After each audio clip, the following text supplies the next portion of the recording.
ಇವತ್ತು ಹಾ ಬಾಗಲಕೋಟೆ ಜಿಲ್ಲಾ ಹಾ ರಬಕವಿಬನಟ್ಟಿ ತಾಲೂಕಿನ ಹೊಸರು ಗ್ರಾಮದಲ್ಲಿ ಯಾರು ಹುಣಸಿ ವನದೊಳಗೆ ನೆಲೆದಿರ್ತಕ್ಕಂತ ಯಾರಿಪ್ಪ ಯಾರು ನಮ್ಮಪ್ಪ ಹಾ ಪ್ರಭು ದಿಗಂಬರೇಶ್ವರ ಪಾದಾರವಿಂದಗಳಲ್ಲಿ ಅನಂತ ಕೋಟಿ ನಮಸ್ಕಾರಗಳನ್ನು ಸಲ್ಲಿಸಿ ಹೇಳುತ್ರಿಪ್ಪ ಅದಕ್ಕೆ ಇವತ್ತು ಏನಪ್ಪಾ ಅಂತ ಕೇಳಿದ್ರೆ ಪ್ರಭು ದಿಗಂಬರೇಶ್ವರ ಜಾತ್ರೆಗಾಗಿ ಹಾ ಇವತ್ತೇನು ಮಾಡಿದಾರಪ್ಪ ಅಂತ ಕೇಳಿದ್ರೆ 2 ಗಾಯನ ಸಂಘಗಳನ್ನು ಕೂಡಿಸಿಕೊಂಡು ಅದು ಇವತ್ತು ಎಂತ ದಿನಪ್ಪ ಅಂತ ಕೇಳಿದ್ರೆ ಎಂತಾದ್ರಿಪ್ಪ ಇವತ್ತು ಬರ್ತಕ್ಕಂತ ದಿನ ವರ್ಷದೊಳಗೆ ಮೊದಲನೇ ದಿನ ಯುಗಾದಿ ಪಾಡ್ಯ ಇವತ್ತಿನಿಂದ ಹೊಸ ವರ್ಷ ಪ್ರಾರಂಭ ಅಂತ ಹೇಳಿ ನಮ್ಮ ಹಿಂದೂ ಸಂಪ್ರದಾಯ ಪ್ರಕಾರ ಹೌದು ಹೌದು ಹೌದು ನಾವು ಜನವರಿ ಫೆಬ್ರವರಿ ಮಾರ್ಚ್ ಅಂತ ಇಂಗ್ಲಿಷ್ ತಿಂಗಳಾಗಿ ಹೇಳ್ತೀವಿ. ಹೌದು ಹೌದಪ್ಪ ಆದ್ರೆ ಇಂಗ್ಲಿಷ್ ತಿಂಗಳು ಬಿಟ್ಟು ಕನ್ನಡ ತಿಂಗಳೊಳಗೆ ಮೊದಲನೇ ವರ್ಷ ಹಬ್ಬ ಎಂದು ಪ್ರಾರಂಭ ಆತದಕ್ಕೆ ಯುಗಾದಿ ಪಾಡ್ಯ ದಿನ ಇವತ್ತು ಪ್ರಾರಂಭ ಆಯ್ತು. ಇವತ್ತಿನ ದಿನ ಇರ್ತಕ್ಕಂಥ ದಿನ ಹಾ ವರ್ಷದೊಳಗೆ 365 ದಿನಗಳ ಒಳಗ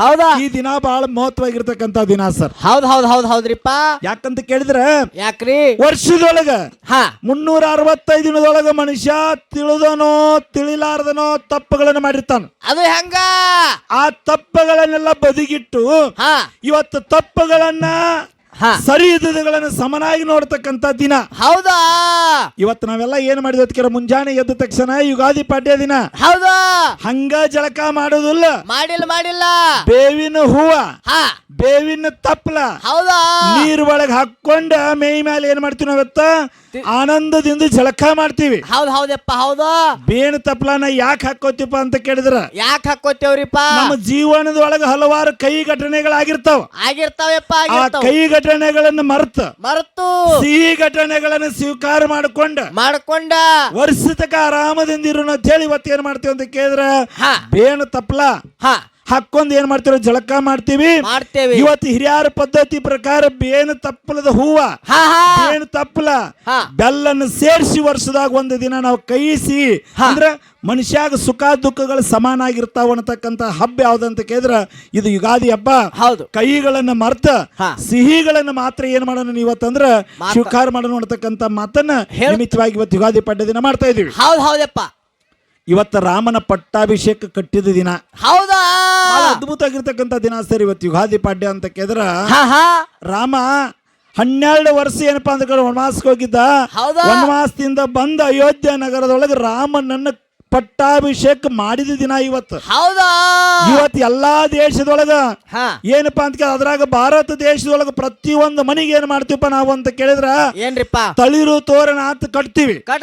ಮಾಯಿನ ಟಳಲು ತೆಗೆದುಕೊಳ್ತೀವಿ, ಬೇವಿನ ಟಗಲು ತೆಗೆದುಕೊಳ್ತೀವಿ, ಏನು ಹೊಲದಾಗಿ ಬೆಳೆದ ಅವನುಗಳೆಲ್ಲ ಏನಂತ ಕೇರ ಮಾಡಿ ಬಾಗಿಲಿಗೆ ಕಟ್ತೀವ್ರಿಪ್ಪ. ಇದು ಎಂತ ಹಬ್ಬ ಕೇರ ರಾಮನ ಪಟ್ಟಾಭಿಷೇಕ ಮಾಡಿರ್ತಕ್ಕಂತ ದಿನ ಇವತ್ತು ಎಲ್ಲರಲ್ಲಿ ದೇಶದ ಒಳಗ ಹಬ್ಬದೊಳಗ ದೊಡ್ಡ ಹಬ್ಬ ಯಾವ್ದಾರ ಯುಗಾದಿ ಪಾಡ್ಯ ದಿನ.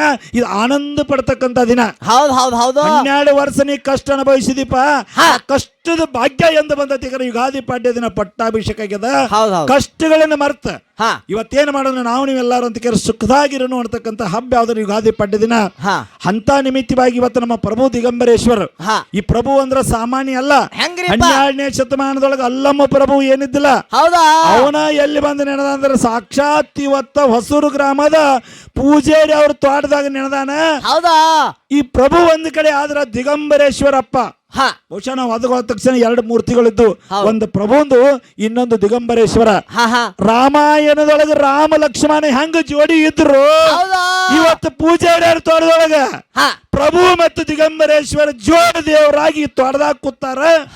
ಈ ತೋಟದ ವಸ್ತಿಗೆ ಅಟ್ಟ ಅಲ್ಲ, ಹೌದು ಬೇಡಿದ ಅವರಿಗೆ ಬೇಡಿದನ್ನು ಕೊಡ್ತಕ್ಕಂಥ ತಾಕತ್ ಎಲ್ಲ ತದ್ಕರಿ ದಿಗಂಬರೇಶ್ವರ ಮಠದೊಳಗದ. ಹೌದು ಹೌದು ಹೌದು ಭಕ್ತಿದಿಂದ ಬೇಡ್ಕೊಂಡು ಹೋಗಿ ಭಗವಂತ ನಿನ್ನ ಗದ್ದಿಗೆ ನನ್ನ ಶರಣದ. ಮುಂದಿನ ಸಣದ್ರೊಳಗ ಎಷ್ಟು ಗೊಂಜಾಳ ಆಗಬೇಕು, ಎಷ್ಟು ಅರಿಸಿನ ಆಗಬೇಕು, ಎಷ್ಟು ಕಬ್ಬು ಆಗಬೇಕಂದ್ರ ಈ ಭಾಗದೊಳಗ ರೈತನೇ ಹಸಿರು ರೈತನೇ ಉಸಿರು ಅನ್ನೋಂಗ್ ಮಾಡಿರ್ತಕ್ಕಂಥ ದೇವ್ರು ಯಾವ್ದಂತ ಕೇರ ನಮ್ಮಪ್ಪ ದಿಗಂಬರೇಶ್ವರ ಮತ್ತು ಪ್ರಭು ದೇವರು ಅನ್ನತಕ್ಕಂಥ ಮಾತನ್ನ ಈ ಸಂದರ್ಭದಲ್ಲಿ ಹೇಳ್ತಾ ಇದ್ದೇನೆ. ಹೌದು ಇದ ದೇವರನ್ನ ಊರೊಳಗ ಹೌದು ಪ್ರಭು ದೇವರಂದ್ರ ತೇರಿನೊಳಗ ಮ್ಯಾಲ ಇರ್ತಾನ. ದಿಗಂಬರೇಶ್ವರ ಅಂದ್ರೆ ನಮ್ಮಪ್ಪ ತಳಗಿರ್ತಾನ. ಹಂಗಂತ ಕೇಳಿದ್ರೆ ಈ ಭೂಲೋಕವನ್ನ ಇಡೀ ಭೂಮಿ ತಾಯಿಯನ್ನು ಹೊತ್ಕೊಂಡ್ ನಿಂತಾವ ಯಾರಪ್ಪ ಅಂತ ಕೇಳಿದ್ರೆ ಯಾರಿಪ್ಪ ಹೇಳ ಯಾರು ಯಾರಂತ ಕೇಳಿದ್ರ ಈ ಭೂಮಿ ಏನ್ ಎಲ್ಲಾ ಹೊತ್ಕೊಂಡಿರ್ತಾವ ಯಾರಪ್ಪ ಅಂತ ಕೇಳ ಆದಿಶೇಷ ಅಂತ ಹೇಳ್ತೀವಿ ನಾವು. ಹೌದ್ ಹೌದು 18 ಪುರಾಣದೊಳಗೆ ಆದಿಶೇಷ ಇಡೀ ಭೂಮಿಯನ್ನು ಹೊತ್ಕೊಂಡು ನಿಂತ ಹಾ ಹಂಗಿವತ್ತಿಡೀ ಭೂಮಿ ತೂಕದ ಭಾರವನ್ನು ಹೊತ್ತುಕೊಂಡು ತೇರಿನಾಗ ಕೂತಾವ ಯಾರಂತ ಕೇಳ ನಮ್ಮಪ್ಪ ದಿಗಂಬರೇಶ್ವರ. ಹೌದ್ ಹೌದ್ ಹೌದು ಪ್ರಭು ದೇವ್ರನ್ನ ಅಂತರ ಹಿಡ್ದಾನ ಮ್ಯಾಲ್ಗಡೆ. ಹಾ ನೀನು ತಳಗ್ ಬರಬೇಡಪ್ಪ, ಮ್ಯಾಲಿದ್ದು ಲೋಕ ಸಂಚಾರ ಮಾಡಿ ಎಲ್ಲಾ ಕಡೆ ನೋಡ್ಕೋ. ಹಾ ತಳಗ ನಾ ಹೆಂಗ ಭೂಮಿ ತಾಯಿಗೆ ಆಧಾರ ಶೇಷದನ್ಲ ಹಂಗ ನಾ ನಿನಗೆ ಆಧಾರದನ ಅಂತ ಹೇಳಿ ದಿಗಂಬರೇಶ್ವರ ತೇರು ವರ್ಷಕ್ಕೊಮ್ಮೆ ಹೊಸೂರು ಗ್ರಾಮದಾಗ ಎಳೆದ್ರ ಮುಗುಳು ಕೊಡು ಮುತ್ಯಾನಿ ಎಲ್ಲಾ ಲಿಂಗ ತೇರ್ ಎಳೆದಂಗ ಆಗ್ತದ. ಹೌದ್ ಹೌದ್ ಹೌದು ತೇರ್ದಾರ ಪ್ರಭು ಸ್ವಾಮಿ ತೇರ್ದಂಗ ಆಗ್ತದ. ಹೌದು ಎಲ್ಲಿ ಎತ್ಕರದ ಹೊಸೂರು ಗ್ರಾಮದೊಳಗ. ಹೌದ್ ಹೌದ್ ಹೌದು ಹೊಸೂರು ಗ್ರಾಮ ಹಾ. ಮೂರ್ತಿ ಚಿಕ್ಕದಿದ್ರು ನಿಮ್ಮ ಗ್ರಾಮದ ಕೀರ್ತಿ ಬಹಳ ದೊಡ್ಡದ ಹೊಸೂರು ಗ್ರಾಮ ತಮ್ಮ. ಹೌದ್ ಹೌದ್ ಹೌದು ಇವತ್ತು ರಬಕ ಯಾವ್ದೋ ಬೊನೆಟ್ ಯಾವ್ದೋ ಗೊತ್ತಿಲ್ಲ, ಆ ಎರಡು ಅಣಿ ಜಗ್ ಹಿಡ್ತಕ್ಕಂಥ ತಾಕತ್ ಯಾವ್ದಕ್ಕಂತ ಹೊಸೂರು ಗ್ರಾಮಕ್ಕದ. ಹೌದು ಈ ಕಡೆ ರಬಕಾಯಿನೂ ಬಿಟ್ಟಿಲ್ಲ, ಈ ಕಡೆ ಬನಟ್ಟಿನೂ ಬಿಟ್ಟಿಲ್ಲ. ಎರಡೂ ಗ್ರಾಮನ ಹಿಡ್ಕೊಂಡು ಆಡಳಿತ ಮಾಡೋ ಗ್ರಾಮ ಯಾವ್ದಕ್ಕೆ ಅದು ಹೊಸೂರು ಗ್ರಾಮ ಅಂತಕ್ಕಂಥ ಮಾತನ್ನ ಈ ಸಂದರ್ಭದಲ್ಲಿ ಹೇಳಲೇಬೇಕು ಬಂಧುಗಳೇ. ತಾಕತ್ ಇರ್ತಕ್ಕಂಥ ದೇವ್ರು ಪ್ರಭು ದೇವ್ರು. ಆನಂತರ ದಿಗಂಬರೇಶ್ವರ ದೇವರ ಪಾದಾರ ಬಿಂದುಗಳಲ್ಲಿ ನಮ್ಮ ಸಂಘದ ವತಿಯಿಂದ ಅನಂತ ಕೋಟಿ ನಮಸ್ಕಾರಗಳನ್ನ ಸಲ್ಲಿಸಿ ಹೇಳುತ್ತಾ ಅಲ್ಲಂ ಪ್ರಭುಗಳು ಒಂದು ವಚನದಾಗ ಹಿಂಗ್ ಹೇಳ್ತಾರೆ. ಏನ್ ಹೇಳ್ತಾರಪ್ಪ? ಹೆಣ್ಣಿಗಾಗಿ ಸತ್ತವರು ಕೋಟಿ, ಹೌದಾ? ಮಣ್ಣಿಗಾಗಿ ಸತ್ತವರು ಕೋಟಿ, ಕೋಟಿ ಹೆಣ್ಣಿಗಾಗಿ ಸತ್ತವರು ಕೋಟಿ, ಮಣ್ಣಿಗಾಗಿ ಸತ್ತವರು ಕೋಟಿ, ಹೊಣ್ಣಕ್ಕಾಗಿ ಸತ್ತವರು ಕೋಟಿ. ಹೌದ್ ಹೌದಾ? ನಿನಗಾಗಿ ಸತ್ತವರನ್ನ ಯಾರೂ ಕಾಣಲಿಲ್ಲ ಕಾಣ ಗುಹೇಶ್ವರ ಅಂತಕ್ಕಂತ ಮಾತನ್ನ ಅಲ್ಲಂ ಪ್ರಭುದೇವ್ರು ಹೇಳ್ತಾರೆ. ಅದಕ್ಕೆ ಎಲ್ಲಾರ್ಗ ಏನೇನೋ ಹೋಗ್ಯಾರ. ಹೆಣ್ಣಿಗಾಗಿ ರಾವಣ ಹೋದ, ಮಣ್ಣಿಗಾಗಿ ಏನಾತಪ್ಪ ಅಂತ ಕೇಳಿದ್ರೆ ಮಹಾಭಾರತದೊಳಗ ಕೃಷ್ಣ ಪರಮಾತ್ಮ ಹೇಳಿದೆ ಕೌರವರು ಪಾಂಡವ್ರಿಗೆ ಯುದ್ಧ ನಡೆದ ಹೊತ್ತಿನೊಳಗ ಏನಂತ್ರಿಪ್ಪ? ದುರ್ಯೋಧನಿಗೆ ಹೇಳ್ತಾನೆ ಕೃಷ್ಣ ಪರಮಾತ್ಮ, ಅಲ್ಲೋ ಪಾಂಡವರ ಪಗಡಿ ಆಟದಾಗ ಸೋತ್ರ ಏನು ದೊಡ್ಡದಾಗದಲ್ಲ, ಅವ್ರು ನಿನ್ನ ಅಣತಾಮ್ರಿದ್ದಂಗ ಒಂದ್ 5 ಹಳ್ಳಿ ಕೊಟ್ಟು ಬಿಡು ಪಾಂಡವರಿಗೆ. ಭೀಮ ಅರ್ಜುನ ನಕುಲ ಸಹದೇವ್ ಅಂದಾಗ ದುರ್ಯೋಧನ ಹೇಳ್ತಾನೆ ಏನಂತ್ರಿಪ್ಪ? ಒಂದು ಸೂಜಿ ಮನಿ ಎಟ್ಟ ಜಾಗ ಅವ್ರಿಗೆ ಕೊಡುದಿಲ್ಲ ಅಂತ ಹೇಳ್ದ ಯಾರಂತ ದುರ್ಯೋಧನ. ಹೌದು. ಅದಕ್ಕಾಗಿ ಏನಪ್ಪಾ ಅಂದ್ರೆ ಮಣ್ಣಿಗಾಗಿ ಸತ್ತವರು ಕೋಟಿ ಕೋಟಿ, ಇನ್ನು ಹೆಣ್ಣಿಗಾಗಿ ಸತ್ತವರು ಕೋಟಿ ಕೋಟಿ, ನಿನಗಾಗಿ ಸತ್ತವ್ರನ್ನ ಯಾರೂ ಕಾಣಲಿಲ್ಲೋ ಗುಹೇಶ್ವರ ಅಂತ ಹೇಳಿ ಅಲ್ಲಮ್ಮ ಪ್ರಭುದೇವರು ಏನ್ ಮಾಡ್ತಾರೆ ಅಂದ್ರೆ ತಮ್ಮ ವಚನದೊಳಗೆ ಹೇಳ್ತಾರೆ. ಅದಕ್ಕೆ ಇವತ್ತು ಈ ಭಗವಂತನ ನಾಮಸ್ಮರಣೆ ನಾವು ನಿಜವಾಗಿ ಮಾಡಿದ್ದ ಆದ್ರ ಬೇಡಿದವರಿಗೆ ಬೇಡಿದನ ಕೊಡ್ತಕ್ಕಂಥ ತಾಕತ್ ಎಲ್ಲೈತೆ ಅದಕ್ಕೆ ನಮ್ಮಪ್ಪ ಅಲ್ಲಂ ಪ್ರಭುದೇವರಲ್ಲದ. ಅದಕ್ಕೆ ಈಗಾಗಲೇ ನಮ್ಮ ಸೌದಿಗೆ ಕಲಾ ಬಳಗದವರು ಯಾರಂತ ಕೇಳಿದ್ರ ತಮ್ಮ, ಬಹಳ ಒಳ್ಳೆಯ ಮನವಿ ಮದಗೊಂಡ ಮಹಾರಾಜರೊಂದಿಗೆ ಅವರ ಪರಮ ಶಿಷ್ಯರಾಗಿ ಇಡೀ ನಾಡನ್ನ ಸುತ್ತಾಡಿ ಹಾಲ ಮತದ ಕೀರ್ತಿಯನ್ನು ಆಕಾಶದ ಎತ್ತರಕ್ಕೆ ಬೆಳೆಸಿದವ್ರು ಯಾರಪ್ಪ ಅಂತ ಕೇಳಿದ್ರ ನಮ್ಮ ಮನವಿ ಮದಗೊಂಡ ಮಹಾರಾಜರ ಜೊತೆ ಒಡನಾಡಿಗಳು ಯಾರಂತ ಕೇಳಿದ್ರ ನಮ್ಮ ವಿಜಯಪುರ ಜಿಲ್ಲೆಯ ನೂತನ ಚಡಚನ ತಾಲೂಕಿನ ಮುಖ್ಯ ಕಲಾವಿದರು ಆಗಿರ್ತಕ್ಕಂಥ ಜಿಗಜನಗಿಯ ನಮ್ಮ ಮದಗೊಂಡ ಮಹಾರಾಜರಿಗೆ ಒಂದ್ಸರಿ ನಮ್ಮ ಸಂಘದ ವತಿಯಿಂದ ಅನಂತ ಕೋಟಿ ನಮಸ್ಕಾರಗಳನ್ನ ಈ ಸಂದರ್ಭದಲ್ಲಿ ಸಲ್ಲಿಸ್ತಾ ಇದ್ದೇನೆ. ಅವ್ರು ಹೇಳಿದ್ರು ಕ್ಯಾಮಿ ತೊಟ್ಟವ್ರೆಲ್ಲ ಸಾಧು ಆಗುದಿಲ್ಲ, ಕ್ಯಾಮಿ ಹಾಕಿದವ್ರೆಲ್ಲ ರಾಜಕಾರಣಿಗಳು ಆಗುದಿಲ್ಲ ಅಂತ ಮಾತನ್ನ ಹೇಳಿದಿರ್ತಮ್ಮ. ಕಾಕಿ ಹಾಕಿದವ್ರೆಲ್ಲ ಏನಪ್ಪಾ ಅಂದ್ರೆ ಪೊಲೀಸರಲ್ಲ, ಕಾಕಿ ಹಾಕಿದವ್ರೆಲ್ಲ ಪೊಲೀಸರಲ್ಲ, ಕ್ಯಾಮಿ ತೊಟ್ಟವ್ರೆಲ್ಲ ಸಾಧುಗಳಲ್ಲ. ಅವ್ರಲ್ಲಿ ಏನಿರ್ಬೇಕಪ್ಪ ಅಂತ ಕೇಳ ನಡೆ ನುಡಿ ಆಚಾರ ವಿಚಾರಗಳು ಯಾರಲ್ಲಿ ಶುದ್ಧದವಲ್ಲ ಅವ್ರಿಗೆ ಅನ್ನಬೇಕು ದೇವ್ರು ಅಂತ ಹೇಳಿ ಸಿದ್ದೇಶ್ವರಪ್ಪರದೊಂದು ಉದಾಹರಣೆ ಕೊಟ್ಟರು ಅವರು. ಹೌದು ಬಹಳ ಅದ್ಭುತಪೂರ್ವವಾಗಿರ್ತಕ್ಕಂಥ ಇವತ್ತು ನೋಡ್ರಿ ಅವರ ಮನಸ್ಸು ಸ್ವಚ್ಛ, ಮನ ಸ್ವಚ್ಛ, ಜನ ಸ್ವಚ್ಛ ಆಗುವಂಗ ಪ್ರವಚನ ಸಾರಿದವ್ರು ಯಾರಂತ ಕೇಳ ಬಹುಶಃ ಸಿದ್ದೇಶ್ವರಪ್ಪರೊಬ್ರ. ಮಣ್ಣು ಇಲ್ಲೇ ನಮ್ಮ ಮಾಲಿಂಗ್ಪುರ್ಕ್ ಬಂದಿದ್ರು. ಯಾರಂತ ಕೇಳಿದ್ರೆ ಕೊಪ್ಪಳದ ಗವಿಸಿದ್ದೇಶ್ವರ ಅಪ್ಪವ್ರು ಬಂದಿದ್ರು. ಹೌದಾ? ಗವಿಸಿದ್ದೇಶ್ವರ ಅಪ್ಪಾರ ಹೇಳಿದ್ರು ದಾನ ಧರ್ಮ ಅಂದ್ರೆ ಏನ್ರು, ದಾನ ಧರ್ಮ ಅಂದ್ರೆ ಬ್ಯಾರೆ ಇಲ್ಲ, ದಾನ ಧರ್ಮ ಅಂದ್ರೆ ಬ್ಯಾರೆ ಇಲ್ಲ, ಧರ್ಮ ಅಂದ್ರೆ ಏನು ಒಂದು ಸರಳ ಹೇಳಿದ್ರು. ಇನ್ನೊಬ್ರ ಕಣ್ಣಾಗ ನೀರು ಬರುವಂಗ ಯಾರು ಮಾಡ್ತಾರಲ್ಲ ಅದು ಅಧರ್ಮ ಆಗ್ತದ. ಹೌದಾ?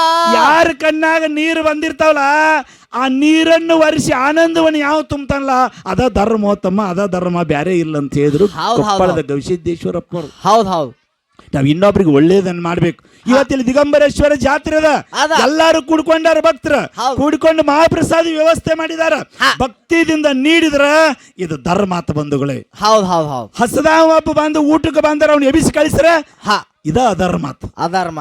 ಧರ್ಮ ಎಲ್ಲದ ಅಧರ್ಮ ಎಲ್ಲಿದೆ ಅನ್ನೋದನ್ನು ಕೊಪ್ಪಳ ಗವಿಸಿದ್ದೇಶ್ವರ ಬಹಳ ಸರಳವಾಗಿ ವಿವರವಾಗಿ ಹೇಳಿದ್ರಿ. ಇಲ್ಲಿ ನಾವು ನೀವೆಲ್ಲ ಹೋಗಿ ಕೇಳಿ ಬಂದಿ ಬಂಧುಗಳೇ.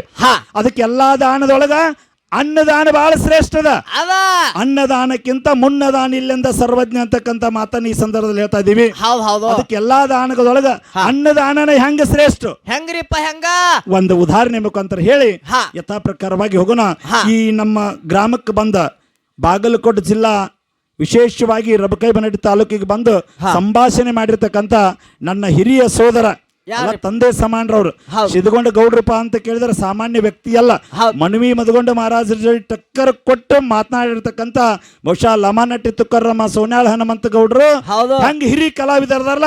ಆ ಹಿರಿ ಕಲಾವಿದರೊಳಗೆ ಓಡಾಡಿರ್ತಕ್ಕಂಥ ನಿಡೋನಿ ಕುಲಕರ್ಣಿ ಇರ್ಬೋದು, ಅಂತವ್ರೊಳಗೆ ಓಡಾಡಿರ್ತಕ್ಕಂಥ ವ್ಯಕ್ತಿ ಯಾರಂತ ಕೇಳ ಸಿದ್ಧಗೊಂಡ ಗೌಡ್ರು. ತಮಗೆ ಗೌರವಪೂರ್ವಕದಂತ ಅಭಿನಂದನೆಗಳಿಗೆ ಸಮಾರಂಭದಲ್ಲಿ ಸಲ್ಲಿಸ್ತಾ ಇದ್ದೇನೆ. ಯಾಕಂದ್ರೆ ಬಹಳ ಅದ್ಭುತ ವ್ಯಕ್ತಿ, ಬಹಳ ಮುತ್ತಿನಂತ ಮಾತನ್ನು ಮಾತಾಡ್ತಾರೆ. ಬಸವಣ್ಣವ್ರು ಹೇಳ್ತಾರೆ, ನುಡಿದರೆ ಮುತ್ತಿನ ಹಾರದಂತಿರಬೇಕು, ನುಡಿದರೆ ಸ್ಫಟಿಕದ ಸಲಾಕಿ ಅಂತಿರಬೇಕು, ನುಡಿದರೆ ಮಾಣಿಕ್ಯದ ದೀಪ್ತಿ ಅಂತಿರಬೇಕು, ಇರಬೇಕು, ನುಡಿ ಒಳಗೆ ನಡೆಯದಿದ್ದರು ಮೆಚ್ಚನು ನಮ್ಮ ಕೂಡಲ ಸಂಗಮ ದೇವ ಅಂತಕ್ಕಂತ ಮಾತನ್ನ ಹೇಳ್ದಾರಪ್ಪ. ಧ್ವನಿ ಕೊಡ್ತಿದ್ರು.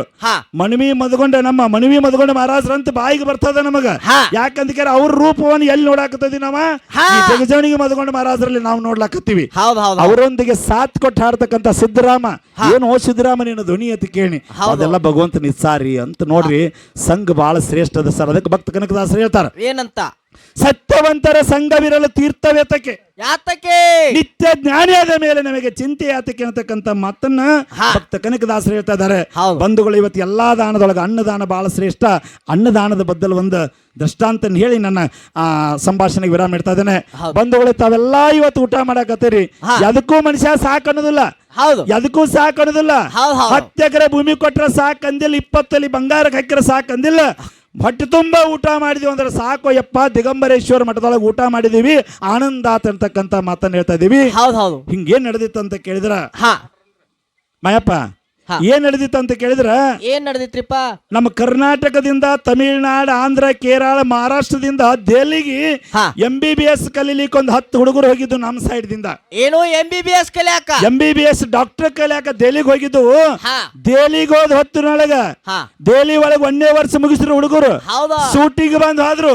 2ನೇ ವರ್ಷ ಮುಗಿತು, 3ನೇ ವರ್ಷ ಮುಗಿತು, ಇನ್ನು ಕಡಿ ವರ್ಷ ಇದ್ದರಾಕಾಗಿ ಏನಾತ ಕೇಳಿದ್ರ, ಏನಂತ್ರಿಪ್ಪ? ದೆಹಲಿ ಒಳಗೆ ದಣಿಗೆ ಎದ್ದ, ದೆಹಲಿ ಬಂದ್ ಆಯ್ತು, ಸ್ಟ್ರೈಕ್ ಮಾಡ್ರು.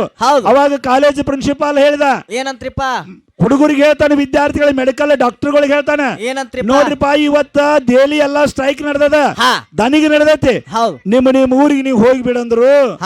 ಅವಾಗ ಕರ್ನಾಟಕದ 4 ಮಂದಿ ಹುಡುಗರು MBBS ಕಲಿಯಾಕ ಹೋಗಿದ್ರು.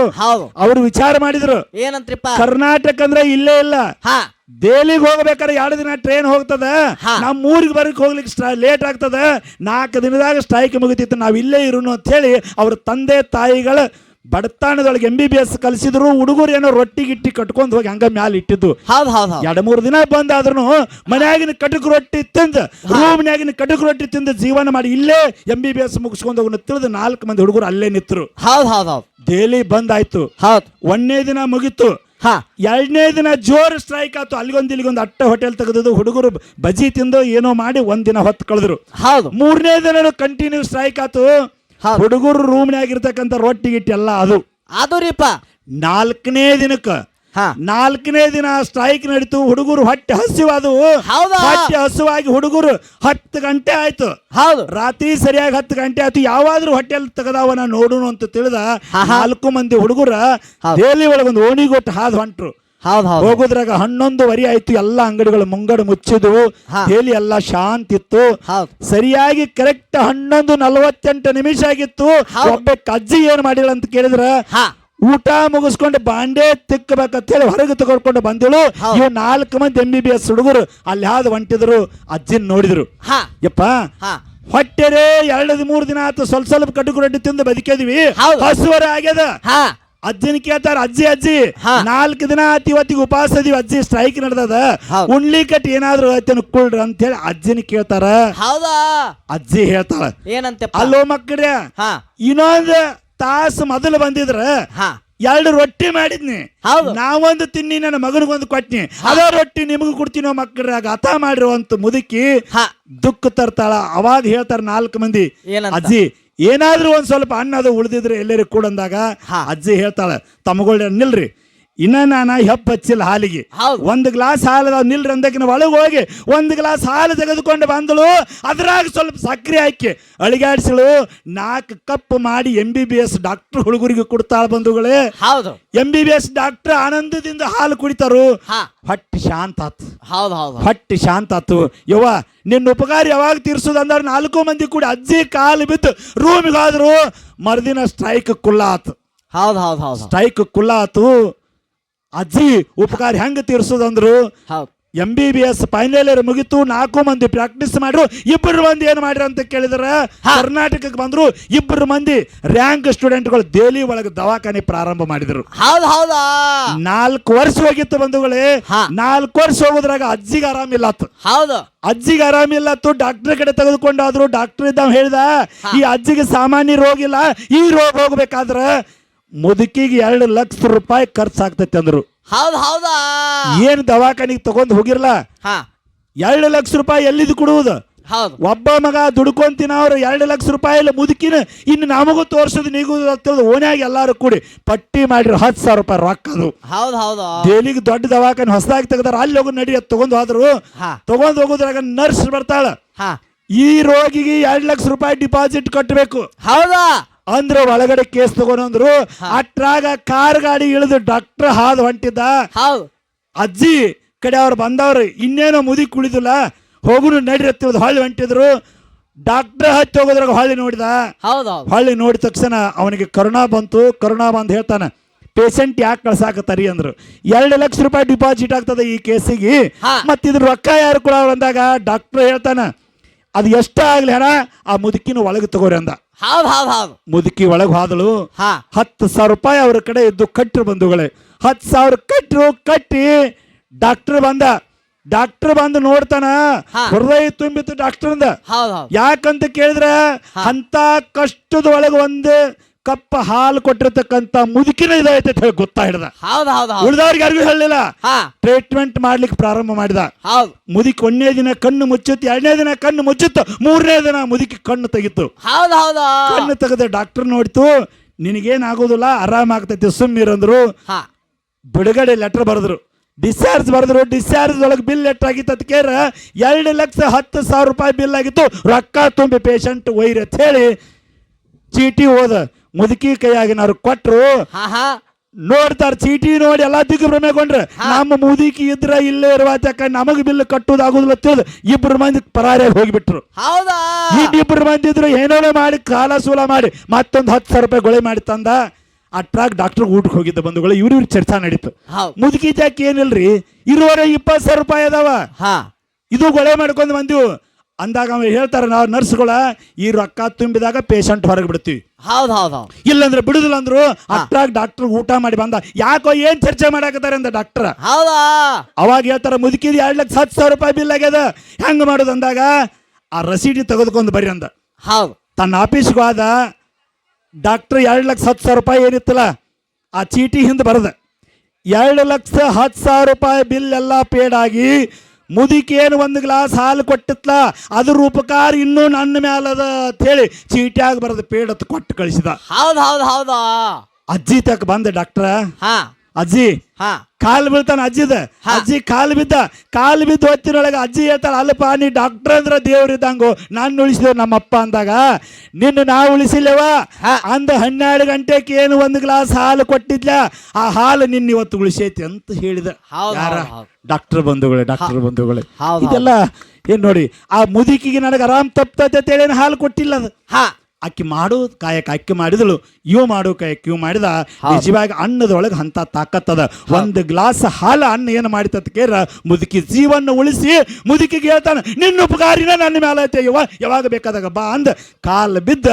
ಅಜ್ಜಿ ಉಡಿ ಒಳಗೆ 10,000 ರೂಪಾಯಿ ಏನು ಕೊಟ್ಟಿದ್ರಲ್ಲ 10,000 ರೂಪಾಯಿ ಉಡಿ ಒಳಗೆ ಹಾಕಿ ನಮಸ್ಕಾರ ಮಾಡಿ ತನ್ನ ಕಾರ್ ಗಡಿಯಾಗ ಹೋಗಿ ಬಂಧುಗಳು ಮುದುಕಿಯನ್ನು ಇಳಿಸಿ ಬಂದ. ಇದು ಧರ್ಮ. ಅದಕ್ಕೆ ಇಂಥ ಅನ್ನದಾನದೊಳಗೆ ಅಂತ ತಾಕತ್ತದ. ಇದು ಸಾಮಾನ್ಯ ಅಲ್ಲ, ಅನ್ನದಾನ ಇದೆ. ಇವತ್ತ ದಿಗಂಬರೇಶ್ವರ ಹುಗ್ಗಿ, ಪ್ರಭುದೇವರ ಹುಗ್ಗಿ, ಅನ್ನ ಸಾರ ಯಾರು ಉಣ್ತಿರ್ಲಿಲ್ಲ, ನಿಮ್ಮ ಜೀವನ ಎಲ್ಲ ಇವತ್ತು ಪಾವನ ಆಗ್ತದೆ ಬಂಧುಗಳು ಅಂತಕ್ಕಂಥ ಮಾತನ್ನು ಹೇಳಿ ನನ್ನ 1-2 ನುಡಿಗಳಿಗೆ ವಿರಾಮ ನೀಡ್ತಾ ಇದ್ದೇನೆ. ಇನ್ನು ಯಥಾ ಪ್ರಕಾರವಾಗಿ ನಮ್ಮ ಸೌದಿಗೆ ಕಲಾ ಬಳಗದವರು ಯಾರಂತ ಕೇಳಿದ್ರ ಮಧುಗೊಂಡ ಮಹಾರಾಜರು ಬಹಳ ಸುಂದರವಾಗಿರ್ತಕ್ಕಂಥ ಆ ಪದ್ಯವನ್ನು ಹಾಡ್ತಾರೆ. ಸದಾಶಿವಣ್ಣ ಯಾಬನಿ ಅವರಾದ್ರೂ ಕೂಡ ಕಲಾಭಿಮಾನಿಗಳು ನಮ್ಮ ಕಲಾ ಸಂಘಕ್ಕೆ 50 ರೂಪಾಯಿ ಕಲಾ ಕಾಣಿಕೆ ಕೊಟ್ಟಿದ್ದಾರೆ. ಹೌದ್ ಹೌದ್ ಹೌದ್ ಅದಕ್ಕೆ ಹೇಳ್ತಾರೆ ಒಂದ್ ಕಡೆ, ಏನಂತ್ರಿಪ್ಪ? ಕೊಟ್ಟದ್ದು ತನಗೆ ಬಚ್ಚಿಟ್ಟದ್ದು ಪರರಿಗೆ ಕೊಟ್ಟದ್ದು ಕೆಟ್ಟಿತನವೇಡ ಮುಂದೆ ಕಟ್ಟಿಯದು ಬುತ್ತಿ ಶಿವನಲ್ಲಿ ಸರ್ವಜ್ಞ ಎಂಬ ಉಕ್ತಿಂತೆ. ಈ ಹಣ ಕೊಟ್ಟಿರ್ತಕ್ಕಂಥ ಸಾಮಾನ್ಯವರಿಗೆ ಮುತ್ಯಾಮಾಳಿಗರಾಯ ಜಗದ್ಗುರು ವಂಶದ ಕಡೋಳಿ ಟ್ರಾಯ ಕಾನುಗುರು ಕರ್ಸಿದ್ದ ಮರುಗುಂಡಿ ಮುರ್ಸಿದ ದಂಡದ ಹೊಲತ್ತ ಸಿರಿ ಸಂಪತ್ತು ಕೊಟ್ಟು ಕಾಪಾಡಲ್ಲ ಅಂತೇಳಿ ನಮ್ಮ ಸಂಘದ ವತಿಯಿಂದ ಬೇಡಿಕೆ ಇರುವುದು. ಇನ್ನ ಯಥಾ ಪ್ರಕಾರವಾಗಿ ಒಂದು ಸುಂದರವಾಗಿರ್ತಕ್ಕಂಥ ಚಾಲನ್ನ ಹಾಡಿ ಚಾನ್ಸ್ ಸದ್ದಿಗೆ ಕಲಾಬಲದವ್ರಿಗೆ ಹೋಗ್ತದ. ಇವತ್ತು ಸಾಯಂಕಾಲ 6 ಗಂಟೆವರೆಗೆ ನಾನು ಸತ್ಸಂಗದ ಬದಲು ಮಾತಾಡ್ತಾ ಇದ್ದೇನೆ. ನಮ್ಮ ಸಿದ್ಧಗೊಂಡ ಗೌಡ್ರು ಏನಪ್ಪಾ ಅಂದ್ರೆ ಭಕ್ತಿ ಮಾಡಿ ಯಾರು ಮುಕ್ತಿ ಹೊಂದ್ಯಾರ. ದೇವರು ಎಲ್ಲದಾನ ಅಂತ ಕೇಳಿದ್ರೆ ನೆನದವರ ಮನದಾಗ ದೇವರದಾನ. ದೇವರಲ್ಲಿ ಬೇರೆ ಕಡೆ ಇಲ್ಲ. ದೇವಲೋಕ ಮೃತ್ಯುಲೋಕ ಬೇರಿಲ್ಲ ಕಾಣಿರು, ಸತ್ಯ ನುಡಿಯುವುದೇ ದೇವಲೋಕ, ಮಿಥ್ಯ ನುಡಿಯುವುದೇ ಮೃತ್ಯುಲೋಕ, ಆಚಾರವೇ ಸ್ವರ್ಗ ಅನಾಚಾರವೇ ನರಕ, ನೀವೇ ಕೂಡಲ ಸಂಗಮ ದೇವ ಅಂತೇಳಿ ಜಗಜ್ಯೋತಿ ಅನ್ನ ಬಸವಣ್ಣನವರು ಹೇಳಿದ ಹಾಗೆ ಇವತ್ತಿಲ್ಲಿ ಎಲ್ಲರೂ ಕುಡ್ಕೊಂಡು ಜಾತಿಹೀನನ ಮನೆ ಜ್ಯೋತಿಹೀನವೇ, ಜಾತಿ ವಿಜಾತಿಯನ ಬೇಡ, ದೇವನೊಲಿದಾತನೇ ಜಾತ ಸರ್ವಜ್ಞ ಎಂಬ ಉಕ್ತಿಯಂತೆ ಇವತ್ತೆಲ್ಲರೂ ಕುಡ್ಕೊಂಡ ಪ್ರಭು ದಿಗಂಬರೇಶ್ವರ ಜಾತ್ರೆ ನಾವು ನೀವೆಲ್ಲ ಪಾಲ್ಗೊಂಡಿದ್ದೀವಿ. ಎಲ್ಲರೂ ಮಹಾಪ್ರಸಾದ್ ಶಿವಕಾರ್ ಮಾಡ್ಕೊಂಡು 6 ಗಂಟೆ ತನಕ ಡೊಳ್ಳಿನ ಹಾಡನ್ನು ಕೇಳಬೇಕಂತ ತಮ್ಮಲ್ಲಿ ಅಭಿನಂತಿ ಸರ್. ಹೌದು ಹೌದು ಹೌದು